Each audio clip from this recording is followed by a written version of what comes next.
Good morning, everybody. This is Crystal Oliver, and I can be your financial coach for today. I have my clipboard, and I'm ready to wish you a Happy New Year. Happy New Year, and welcome to 2021. I'm going to try to jump on Fridays. I'm going to call them Financial Freedom Fridays to give you a couple of tidbits and give you some financial literacy and coach you to freedom, coach you to financial freedom. And so the first thing I want to talk to you about is budgeting, a little bit of budgeting one-on-one for you today. And so the first thing I always tell people when you get ready to start creating your budget, the first thing you want to do is put it on paper. Put it all on paper, write everything down, spend all of your money on paper before you ever even get it, okay?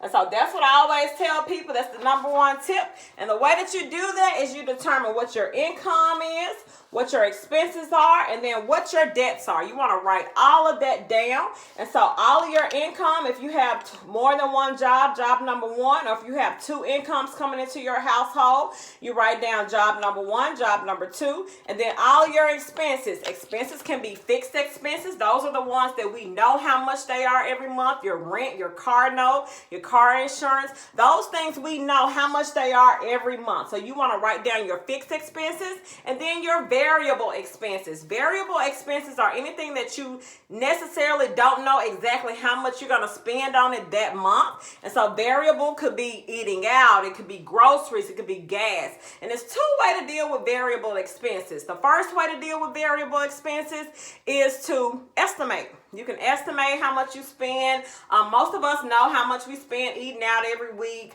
how much we spend on gas every week. But if you don't know that, then what you can do is you can look at your previous month's bank statement. You look at your bank statement, you go through.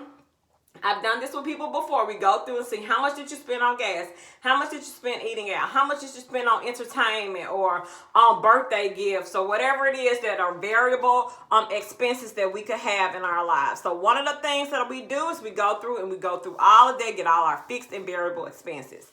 The last thing are debts. How much do you owe? How much do you owe on credit cards? How much do you owe on your car note? How much do you owe on any debt that you currently have? So we write those things down. Number one, get it all on paper.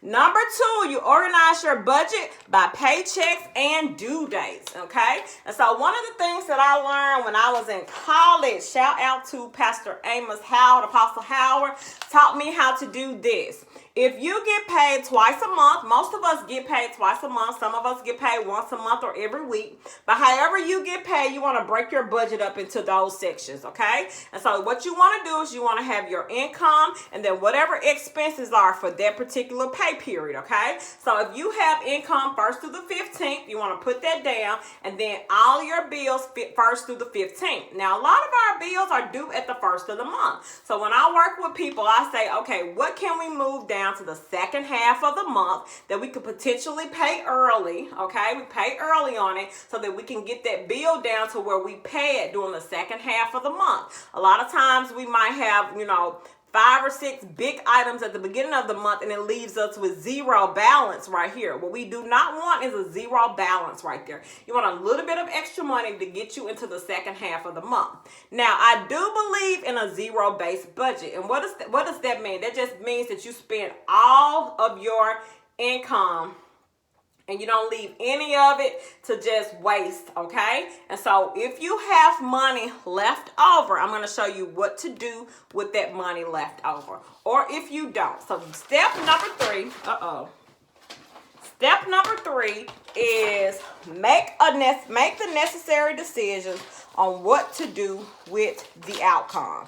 Okay, so you finished your budget. Now you're trying to determine what do I do with the outcome? I might have a surplus, or I might have a shortfall. So what do I do if I have a surplus?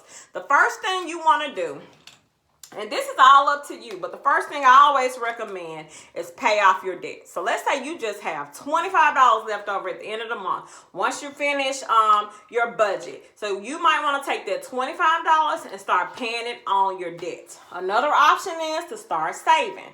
If you have a savings goal, you can start saving that $25. The next option is investing that $25. Invest in your future. or you can obtain a delayed purchase. If you have something that you've been dying to get and it costs you $25, then you have the opportunity to make that purchase at that time. So those are things that you can do with your surplus. Now, what do you do if you have a shortfall? The number one thing I always do is we look at your budget and we say, okay, where can you make cuts? And what areas can you cut eating out? Can you cut some of your gas expenses, especially now a lot of us are working from home? What can we cut? And so that's one of the things that we look at first. And then how can I increase my income? Can I get a second job? Can I get a side hustle? What can I do to help increase my income to either A, meet my budget, or to push myself over into this surplus area, and then I can start reaching some of these goals a lot faster. And then the last thing is you can decrease expenses by paying a monthly bill off when you have a boost in income. So some of you get income taxes, or a lot of people got stimulus checks. What you want to do is you want to take that money and pay off something that's an expense for you that you have to pay every month anyway, and create some space in your budget. Free up that space in your budget. Okay, so that's all I'm going to give you for today, a quick little budgeting 101. If you need some help with this, or if you have any questions, you can reach me at www.budgetmeblack.com. Again, it's www.budgetmeblack.com. And this is your financial coach, Crystal Oliver, and Happy New Year to you all again.